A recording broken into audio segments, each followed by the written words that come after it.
Jay Combs here. I'm going to talk to you, all of you that are buying a home. And I want to talk about expectations and what that's going to look like for you in 2022 and going in the future.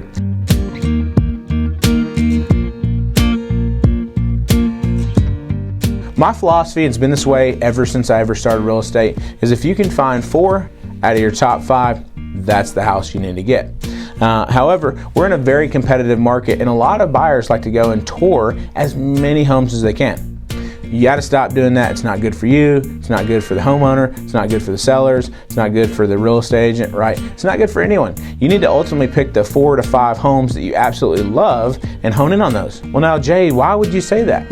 Well, let's think about it. If we're in a competitive market and you have 7 to 8 homes that you're trying to tour, by the time that you go out and look at the home that you should have looked at first and you absolutely fall in love with it, but you go look at 3 more houses, that home can be gone, right? And so that's happened all the time. In fact, literally in my workplace chat yesterday, I had one of my agents go out and say, hey, by the time that I literally got home to go write the offer, the house was pending.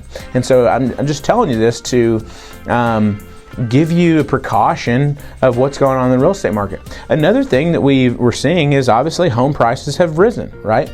Guys, it's not like they're just gonna miraculously fall out of the air, right? So get used to that home that used to be $200,000 maybe being $300,000. I remember I sold a house and bought a house 2015, sold it 2017, bought it for $200,000, sold it for $236,000, and I was like, man, I feel bad for the buyer who bought my house. They're never going to be able to get more than $236,000. Well, that home's now selling for $300,000. Okay, you've got to get used to it. Like let it go. The home values are just not going to drop off a cliff, right? Because there's still an inventory shortage. And so I want to talk a little bit about expectations.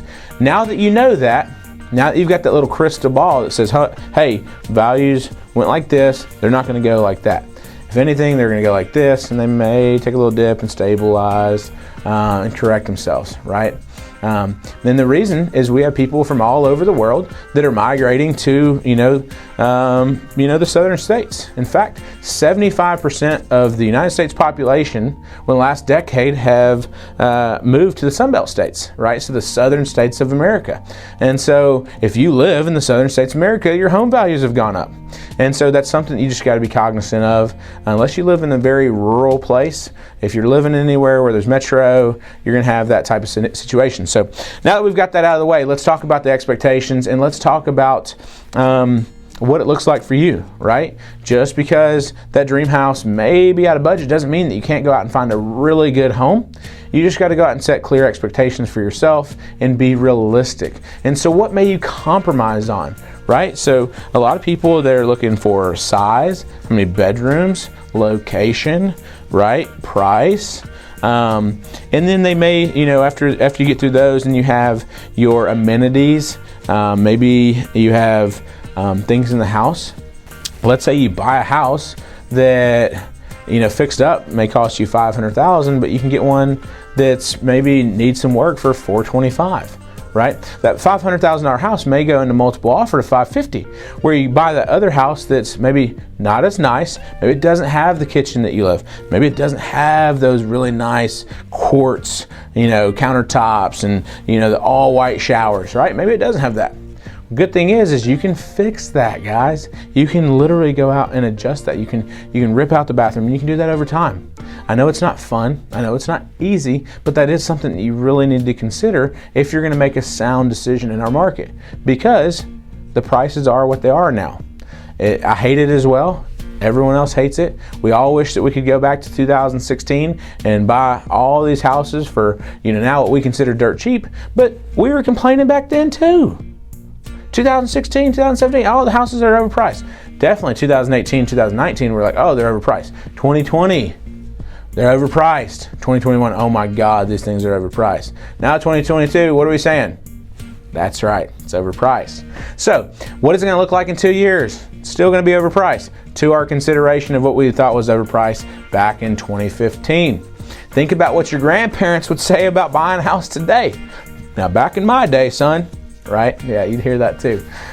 So just know that, guys. But with that, you can still get the great house. You can get those. So I'll focus on your needs. Like, what do you need, right? Because all those other things can be fixed. Maybe you have to sacrifice and maybe get a smaller home and work your way up, right?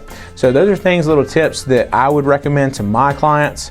Just really, you know, and I'm not trying to make light of that. I understand everyone's trying to move, but the big thing that I deal with my agents and my clients is their expectations are 3 years in the past. We can't go back in the past. And the next best time is today, right? Because in 2 months from now, it may even be more than that. So just know that. Now, I will give you a little bit of light in the tunnel. Interest rates have gone up. That's not the good news. But when you have those components, you have a little bit of fear, you have a little bit of change in the market. That's rates.